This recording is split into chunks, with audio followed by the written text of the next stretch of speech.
tell somebody that Josh and Sharon is on. Until then.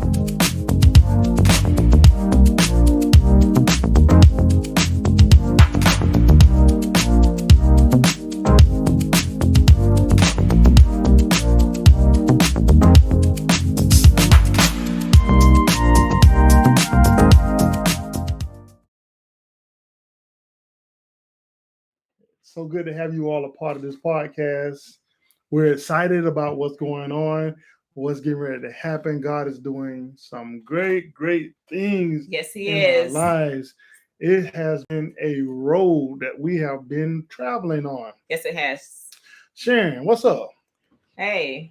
What's going on with you, girl? We finna get ready and dive in. We're diving in. I know y'all excited. Y'all are just happy for us that we're live. Yes, we finally launched with our podcast, so we're excited. Yes. Let me get a little. Let me find that thing that make that little sound. You know that little. Let me get the applause going. Yeah, y'all clapping for us. So we're excited, y'all. Listen. We want to just introduce ourselves to you all. I'm Josh and I'm Sharon, and we're husband and wife, and we thank you for tuning into our show today. We are absolutely glad that y'all tuned in. We're power packed. We're gonna put a punch on this thing today. That way you guys can say, ooh, they might be pretty good, right? Yes, we're going all in. They're going to say, ooh, they might be all right. They might be talking about a little something. Sharon ain't talking about nothing, but I'm selling in for y'all. You know what I mean? I ain't gonna let y'all down. I'm gonna go in. You going in? I'm going in. What all y'all do? I'm just bringing it on. What y'all do? We do a lot. We cook. Well, tell the brothers what y'all do. Clean. We teachers because we do homework. You want me to go on and on? No, because you gonna hurt the brothers. Bro, I got y'all now, but I ain't gonna let her go in. I ain't gonna let her go in on y'all like that. But it's not all of them. That's the thing. There are good men out there. There are some good men. Absolutely, out there. I'm not. We're not knocking you. No. Continue to do what you're doing. Well, listen. Here's the thing. All the good men out there that know, but and then some of them that are not doing, that have not come up to where they need to be. They're good men too. They just need this information. To look at it in a different light, right? Because you got some men out there that's falling under the bar, but when they hear stuff like this here and hear good conversation, about what they should do and shouldn't do versus what they shouldn't do, and then a light bulb pop on, they're like, you know what, that brother right there, I'm going to do better. If we can get off the mindset of what she's doing with the money. If you know your child is not being neglected, your child go to school like they should, your child wearing nice clothes, your child eating or whatever the case may be. Well, listen, stop trying. Here's the main thing right here. Stop trying to control that woman's household. Right? You don't want to be there. Huh? But you don't want to be there, but you want to control her house.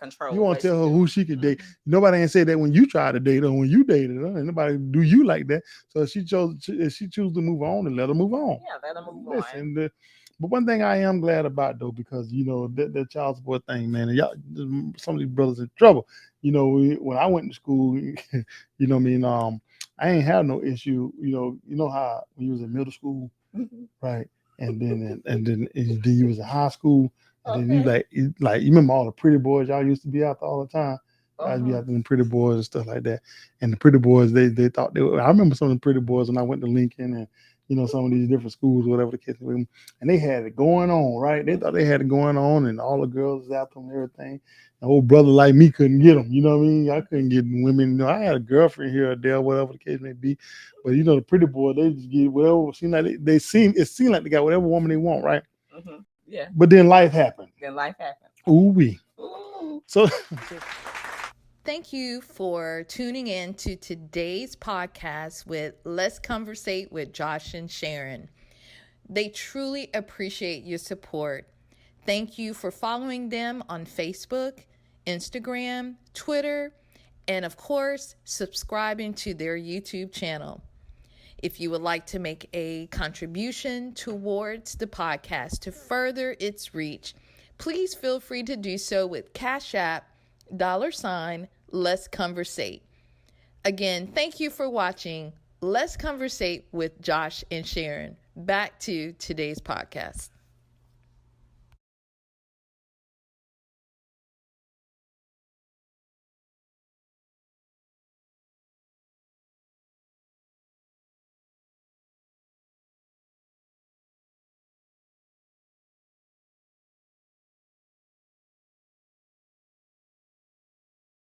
I don't want to sound, naive but we do say that we don't have all the answers. We don't know everything. And this is just a, but was it the Union Army that came in? Correct. And then the National Guard, which was already there, added to the state. They stayed. The National Guard, that was their state. Right. But he brought the troops just in case someone was going to be an uprising. He had the troops with him as well. When he left, the National Guard stayed and ensured that everyone was going to be taking care of what they're supposed to. Right. So let me ask you a question, Ms. Katrina. So when these people was promised, these 40 acres or whatever the case may be, and after they were promised the 40 acres, they was free because, as GB, stated that, the guards came in to make sure that happened. What in your mindset, what could you imagine that these people had to be thinking, and what was their state of mind like to be free, but where were they gonna go? They didn't have anything. They didn't provide anything. What are your thoughts on, their mindset at that time, man? How would they get through that? Right. I mean, if I had to put myself in their shoes, they probably were just in shock. It's like, what does this mean? Where do we go? How do we live in this thing called freedom? Yeah. Is freedom the same for me as it is for the 2, acres down the street where they may not look like me or sound like me? There weren't any navigation systems to say, okay, come check in here and we're going to give you some social skills and some work skills and some things to help get your family up and going. It was just like, you're free. Well, what does that mean? What does that mean? What does that mean? How do I operate in it? What do I live in it? So, and with that helped me to appreciate even more the powerfulness of the civil rights movement, because again, there were still people free by paper, but not free up here. Right. And not free in their own, surroundings and things of that sort. So then you had to have another movement come through to kind of help them understand this is what freedom should look like. Right. It is up north as it is down south. This is what it should look like. Absolutely. Because if I'm understanding correctly, the people up north, they was able to celebrate freedom a lot more than the people of the South, wasn't it? And the South, it seems like, I guess that's where all the cotton fields and, all that, hard labor stuff was being produced in the farm fields or whatever. So I guess the supply, the demand for laborers was, high. So they didn't want to cut loose folk, that shouldn't have even been, in that situation. Go ahead. That's money. That's money. Right. When you're talking about now the economic impact of freedom, now you're talking about the impact on the dollar, and what that meant to others that, like I said, didn't look like me or sound like me, and for that reason, again, you have such a gap between when it was actually written, when it was actually signed, but then when it was actually executed. Because there were a lot of different impacts happening behind the scenes that kept those from knowing that they're free from actually walking in that freedom. Right. Absolutely. And, today, let me swing it this way. In today's world, and we're grateful that they are recognizing, Juneteenth as a national holiday. But I guess me, I want to see. Am I wrong for wanting to see more out of it? Should it be on the, because okay, here you had America, right, that gained their freedom on Independence Day, and they celebrate their freedom from the Brits. Am I right? And we go hard. We go hard on the 4th of July. I mean, we go broke buying all these slabs of ribs and the red, white, and blue stuff around our yards, and so we should. I don't have no problem with that. I love the 4th of July. I love celebrating summertime, happy feelings in the air. Playing on your radio, and so it's an enjoyable moment, right? Right. Right. To know that this country have come from where it came from and to the greatness that it is today, right? Right. We're all of us in this melting pot that's contributing to what the United States of America is.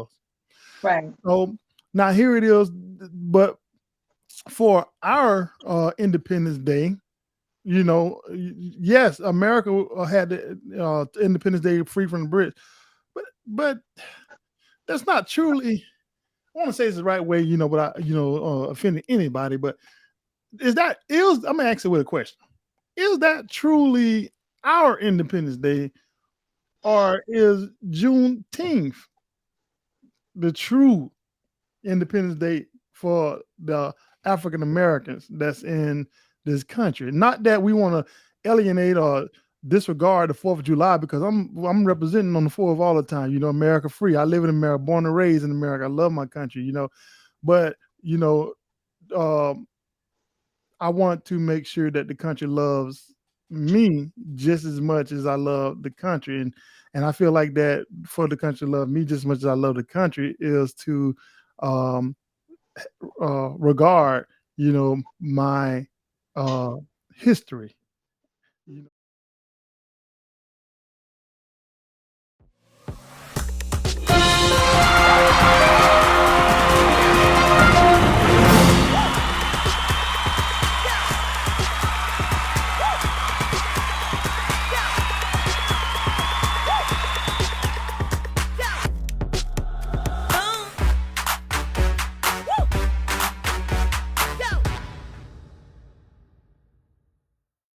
My friendship with each and every one of you. That's why I ain't gonna loan you my money. I'm telling you, I have a philosophy that I don't loan no money. I don't ask me to borrow no money because one, I ain't got it. But if I did, I ain't loaning it to you. Nah, the caveat to that is, if I don't have the money to loan to you, right? Okay. Without looking for it back, that means I don't have it to loan. Then you don't have it. If I got to loan something to you and I have to look for it back, then I really didn't have that money to loan to you. That's just the philosophy I live by. Now, y'all don't have to live by, but that's just me.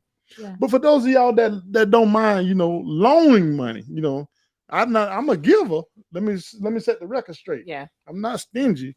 I am a giver. I will give somebody, I will bless somebody as the Lord leads me. Yeah. I love blessing somebody. And usually when I bless somebody, I usually would do it behind the scenes. Yeah. I don't do it before people to, like I'm trying to be glorified or anything like that, because God don't get no glory out of people that's being boasters. All this stuff we see online with everybody walking up and recording themselves, giving people money and counting the money out. I think that's just for your own. So that's not so much about you, helping somebody. That's I see a lot on TikTok, people walk up if to you're gonna help them, you do it in secret. Absolutely. That's the God get the glory out of that. That's it. When you all got the camera going and you counting out all these hundreds and you giving it. I mean, giving it is great. Don't get me wrong. I'm sure the people appreciate it. But who's really getting the glory out of that? Is it the people getting the glory out of it because they're being seen as big givers and they can give it, and people say, oh, how great you are, you're such a wonderful person and you just did this, and people begin to praise that giver more so than they praise the one that gave to the giver to be able to give to the person that was in need. That's it. So like I was saying, I don't loan no money. You know what I mean? I don't loan no money. You know what I mean? But if I got it and I can bless you with it, I'm gonna bless you with it. But back to the topic at hand. Okay. Buying the contract. Buying the contract. So those of you that are lenders, Mhm. right? And lending ain't always to do with your money.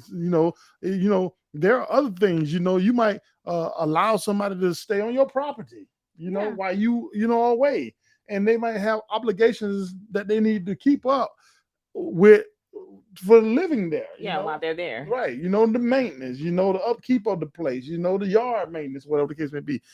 And then people become there and don't do whatever they agreed to do, and then then when you check them on these situations, right? Then it becomes what? A dispute between y'all, right? Am I right or wrong? Oh, you're right. And if you don't have anything in writing from the initial, then you got a problem. You do. Right, so you loan somebody some money or whatever the case may be, and they use this scenario right here. I'll pay you back when income tax time comes. Or I'll pay you back when I get some money. Not only that, in the span of a couple pay cycles. Okay. I give you this much when I get paid this, and I give you the rest later. But then that later comes, but the rest don't come with the later. You're right. Then I know a lot of people they sit back, right, and be quiet, and they try to give people, and good-hearted people,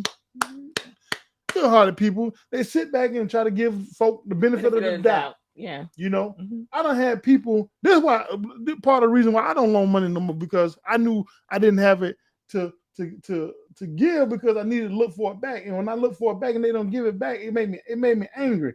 And like, man, you owe me, man. You around here buying, eating out every day and buying new clothes and all kind of new stuff. Matter of fact, you even got you a new car.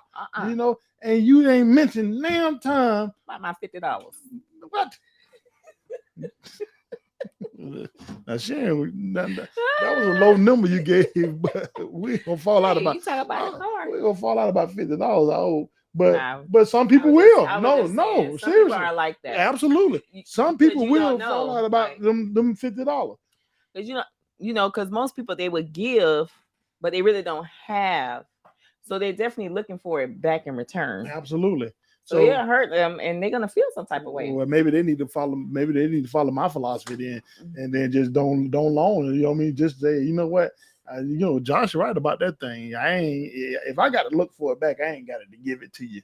You know what I mean? I love that though. Yeah, that's how I roll. You know what I mean? And that's just the best way to be in my book. And I learned that from my pastor back home in Florida.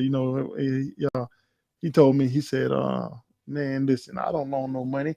And I said, you don't? I said, that ain't no good way to be. He said, listen, if I got to loan you some money and then I got to look for that money back, I ain't got to loan you. I want to be able to just give you that money and tell you to go about your way and be blessed. Yeah. And I thought about that thing. That thing really sat in my spirit. Like, yeah, if I'm going to give somebody something, I'm going to give it to them to be a blessing to them. Yeah. But then there are those people that don't have it to give, but they feel obligated to give or somewhat pressured to give that they don't have to give. And this is why you need to put it in writing, make a contract, right? Yeah. And I'll even go as far as say, have that contract notarized. Yeah, absolutely. Get it notarized. Notarized. Your signature, their signature, the date of the contract, the dates that they're gonna return it back to you. Absolutely. I will go right down that list and put everything in writing. So therefore, you can save your friendship because you can hold that person to that contract,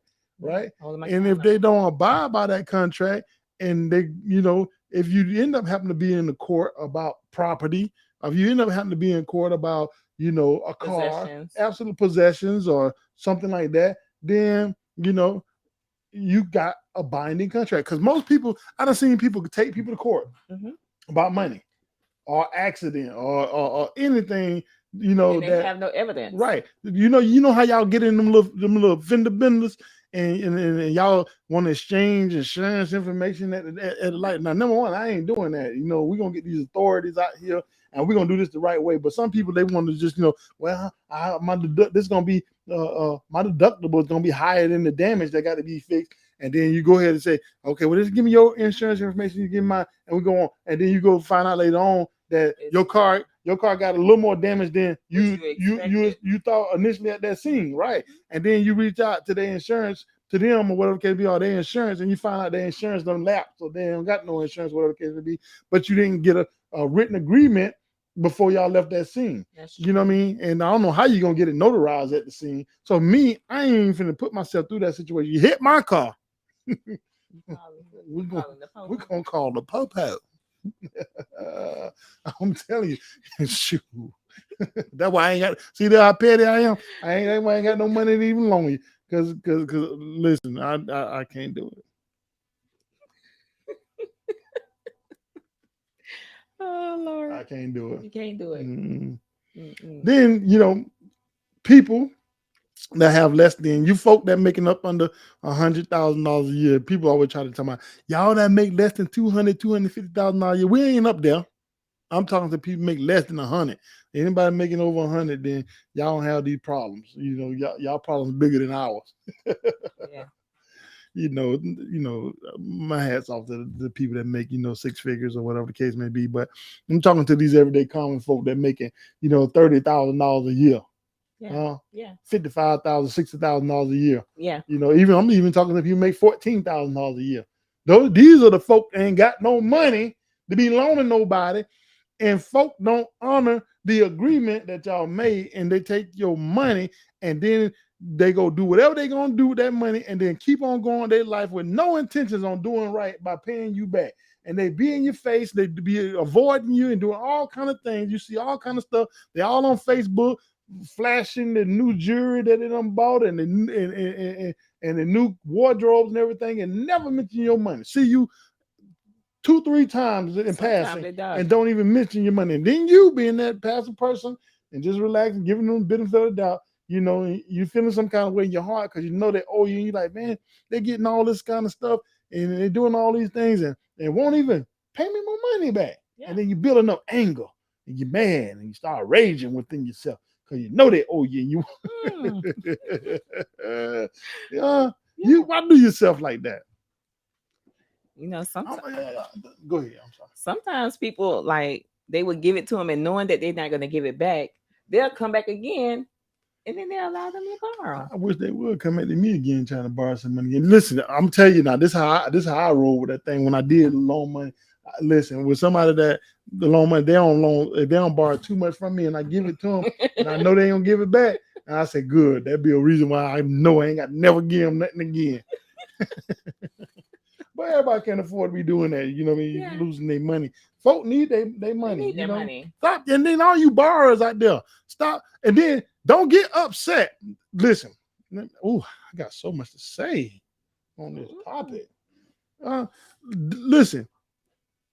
For you ones that do the lending, to the ones that come borrow with no intentions on paying back, or the avoiders that avoid you after paying, avoid you when it's time to pay you back, or they seem like they got instant amnesia or dementia or Alzheimer's, or young timers or whatever it is they got, that they seem to can't bring up the topic that they need to pay you back your money.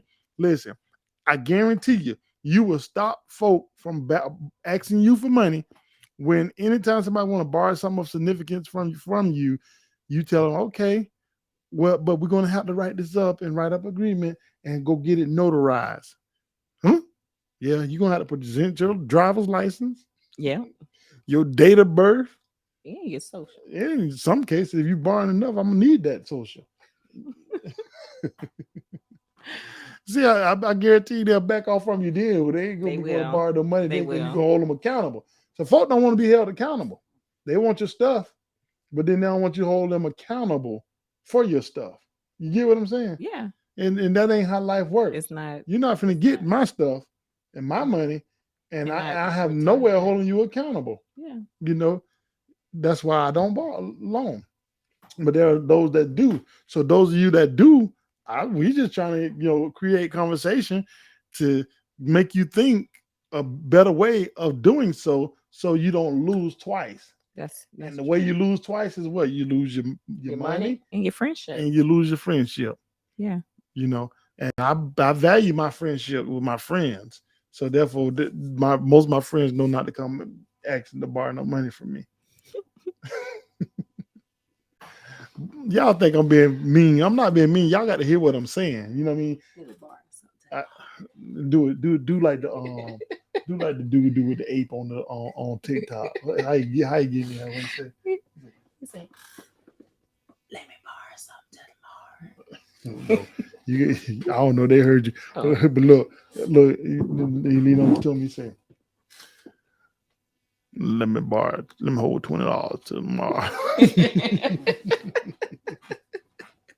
tomorrow." There are people that legitimately need help though. They right? do. They do. There are, but there are unfortunately there's too many people that take advantage of people, that got a good heart and will give their last, give the shirt off their back. Yeah. And I'm that person. I Yeah. will do that. I will give you my last, my shirt off my back. I will help somebody that's in need. I am a giver. I'm a big giver, and I don't mind giving, if I have it to give. But if I got to look for it back, then do I really have it to give? That's a good question, man. No. That's the question I pose to you. If you have to look for it back, do you have it to give? Chances are you probably don't. And you ain't got no business letting nobody borrow your life savings because you really ain't got that to give because you're going to look that back, right? People that leave here and have insurance policies and everything, they're expected to write a will. Yes. Yes. Write a will for where you want your things to go. So therefore, that's if you do a will, when you leave this earth on your final day, and they take you away, that will is left behind for those that you intended to take possession of the things that you leave behind on earth. That's true. And you will stop if you will take a moment and write a living will, right? Yeah. You will eliminate so many problems between your family, your children, and loved ones with all the fighting and feuding they do over your possession, over your things, because you have made a contract. You have made something that was a legitimate document. You specified what you wanted, you signed it, you dated, and you had it notarized, and it became legal. Legal will. So therefore, wherever you allocate it to this person or that person, that's where it's going to go. Yeah. Because that's what the court's going to honor because it's written down. Well, ain't no difference in when you loaning somebody something, Are you allowing somebody to possess something that belongs to you, under conditions? You write it down. The Bible even teaches us that and everything. He said, write the vision and make it plain. You ain't got to go through no long book and you got pages A through Z and 1, 2, 3. You just keep it simple, to the point. This is what I have. This is what I'm willing to do. This is who I'm willing to do it with. This is my signature. This is their signature. There's my date. There's their date. And this is the dates that things are expected to be returned, and go to notary. You all have it signed. And then that person really mean well, they will honor that. They will honor it. But if they don't want to go into a contract about something they're borrowing from you or possessing of yours that's of value, and they don't want to, put themselves in the position of being held accountable, then you probably don't need to be doing business with them anyway. I agree. With your belongings. I agree. That's just how I look at it. Am I wrong for looking at this way? No, you're not wrong. I mean, if I'm wrong, y'all correct me. We should, be more mindful of how we handle our stuff. That's true. Because it's just too many people that just take advantage of people, and it's not cool. And I think we helping somebody. Oh yeah. Right. So y'all let us know. Y'all chime in and let us know if this conversation, is of value to you, because I'm sure there is somebody out there that can relate to exactly what we're talking about today. Like, what, boy, that's the truth. Might be even experiencing it now. Right. Yeah, man. No, JoJo owe me some money right now. Let me go get that. You can't go get it legally if you ain't got no contract. If JoJo decided he don't want to pay you back, right? Count it as a loss. You might have to count it as a loss. And folk get upset and things happen sometimes with certain people about their money, our possessions and stuff. You got somebody living in your house that you ain't intending on them to live there no long time, and you want to let them come for a season. Some folk don't know what a season is. They're trying to stay for a lifetime. Man, listen, you got to come on, somebody. These folk, you allow for somebody to come to your house and I'm gonna let you stay for a little while and everything. Then they go to getting mail and putting their toothbrush in the toothbrush holders and stuff like that. You can't all have her getting them folk out of there. Court systems in some cases I heard will say them people. 30 days. I don't know. I ain't gonna lie. I don't know how true that is, but I heard it.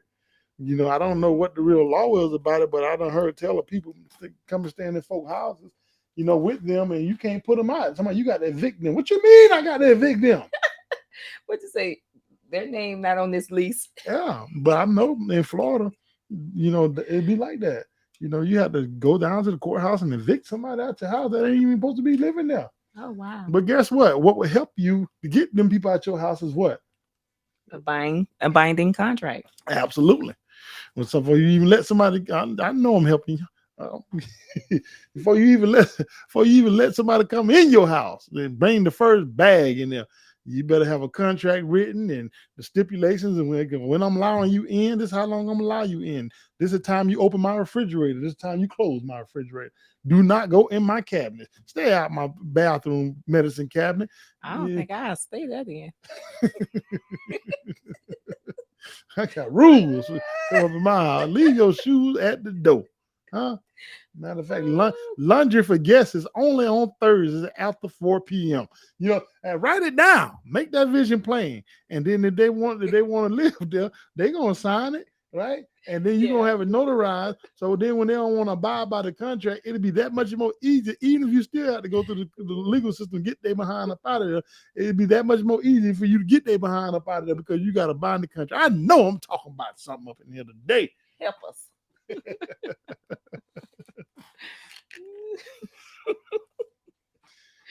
I'm doing too much. Nah, you okay. Okay. You good. Yeah. So write the vision. Huh? Make it plain. Make it plain. Make that vision plain. You made it plain tonight. I made it plain. Folk don't want to do right. I'm tired of folk taking advantage of people, getting people stuff, and then don't want to pay people back and running around here with your little bling bling on. And you done borrowed $200 from me last year. And you, every time you see me, the last conversation me and you had was you coming to get them $200 from me, huh? Mm-hmm. And we ain't had no conversation since then. And you mean to tell me you can't remember the last conversation we had when you came and got my $200? You blow my phone up to get that money. But after you got it, blow me up to return it. And then they try to be slick about it, y'all, right? When they first get the money from you, right? They gonna blow you up to get it, right? Mm-hmm. And then after they get it from you, they're gonna talk to you in the early parts of it. You know what I mean? They're gonna continue, yeah, hey girl, checking on everything. And after a while, they're gonna start fading. After a while, they ain't gonna hear from you. And they're gonna have that attitude of, well, if he don't call me about it, I ain't gonna say nothing about it. And after a while, them folk be done convinced themselves they don't owe you nothing anymore. That's the attitude they have. Yeah. I know if I can get everything collected that owed out to me, it might be in a better situation here. Yeah. So I kind of chopped it up and count some things as a loss. Yeah. Write the vision. Make it plain. That's all you got to do. Write it and make it plain. All right, it's time for these shout outs once again. Listen, if you're in the Orlando area, New Chief Cornerstone, they are located at 820 South Park Avenue, Winter Garden, Florida, under the leadership of Dr. Clarita M. James and Pastor Norman James. If you're in that Orlando area and you need a church to attend, stop in. Tell them Josh and Sharon sent you. Also, Christ the Redeemer Ministry, 4721 East Moody Boulevard, Palm Coast, Florida, under the leadership of Apostle Robert and Betty Davenport. Listen, stop in. If you're in the Palm Coast area, see Pastor Davenport. Listen, if you want to church here in Tennessee, the Church of Churches, yes, that is none other than New Hope Church of God in Christ, 303 South University Street, under the leadership of Pastor Anthony and Lady Graham. This is a church of churches where you can clap your hands, stomp your feet. Come on to New Hope. Yes, New Hope. Also, we want to just thank everybody that supports us, that always show love to this podcast. We thank you wherever you are. It means the world to us. So keep liking, subscribing, and sharing. All right.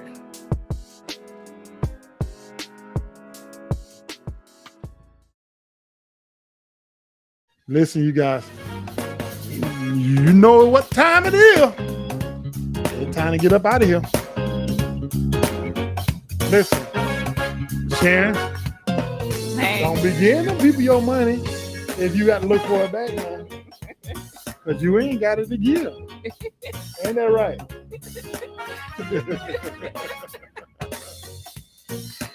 Absolutely. Hey, you guys, we hope that something that we said on this show today can help somebody. I know we have to have our laugh moments here. Yeah. You know, we have to have them laugh moments because sometimes it be tight up in here in the studio, right? And get a little tense in here, you know, trying to produce, you know, good content for you folks because we appreciate you guys, you know, following us and tuning in to what we got to say. That's right. Because we don't have all the answers, No, we don't. but we know somebody that got all the answers. Jesus. Absolutely. Christ our Savior, our Lord. Hey, we got to get out of here. But until next time, tell somebody To tell somebody. when Josh and Sharon is on. All right. Deuces.